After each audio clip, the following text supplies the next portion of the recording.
We're talking about sexual health.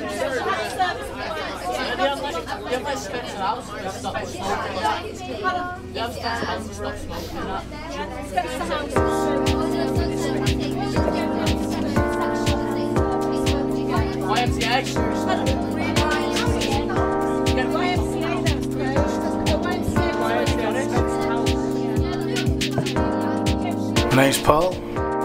I'm the delivery manager for Warrington Youth Support Service. The Youth Summit's about spaces and places, and you know, take it a bit further, as things to do for young people. So what's really good is that it's young people coming from right across the borough, and a good representation here today, over 90 young people saying their views about the area, what they like, where they want to go, but also some, you know, aspirational stuff of what can we achieve in the future.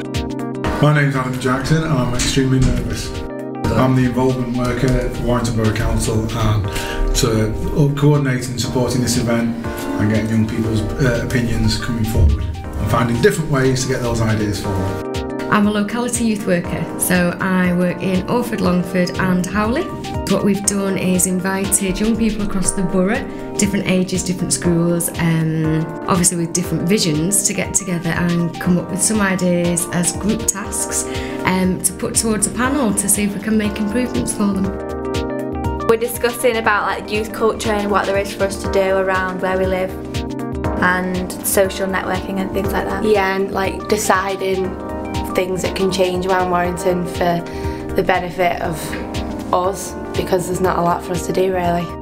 We've got ideas like, because there's not very many like youth centres. We've got a youth cafe that's run by like older people, but like teenagers and stuff, but with adult people as well.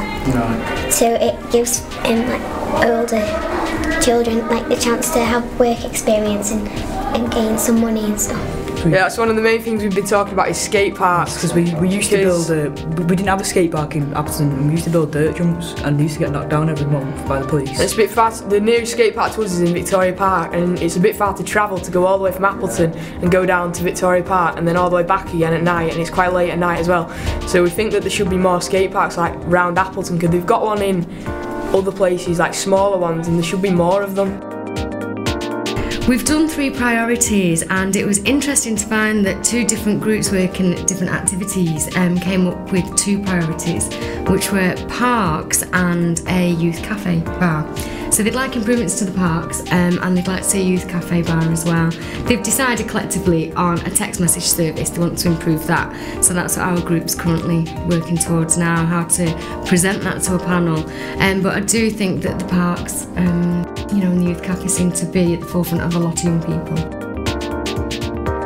It's something I feel dead passionately about, that Warrington's lacking in things for young people. Yeah, there's a few specific areas that Warrington's lacking for young people. I think we've like looked at youth centres and youth cafes for young people. I think that's what really we were lacking and what we really need. Some ideas have been about similar youth facilities like the Orford Youth Base, where the activities took place in other local areas, and some of them is about a big space. You know, if we haven't got that much money, do we do one big space? But what I've really picked up from other young people is that they're thinking about accessibility, and they're thinking that young disabled people should be accessing that provision instead of everything being segregated, and that, you know, integrating provision really. So it's quite good. Looking at like new activities for people to do, because there is actually nothing really. You can be part of a sports team and that, but that's like a commitment that not many people want.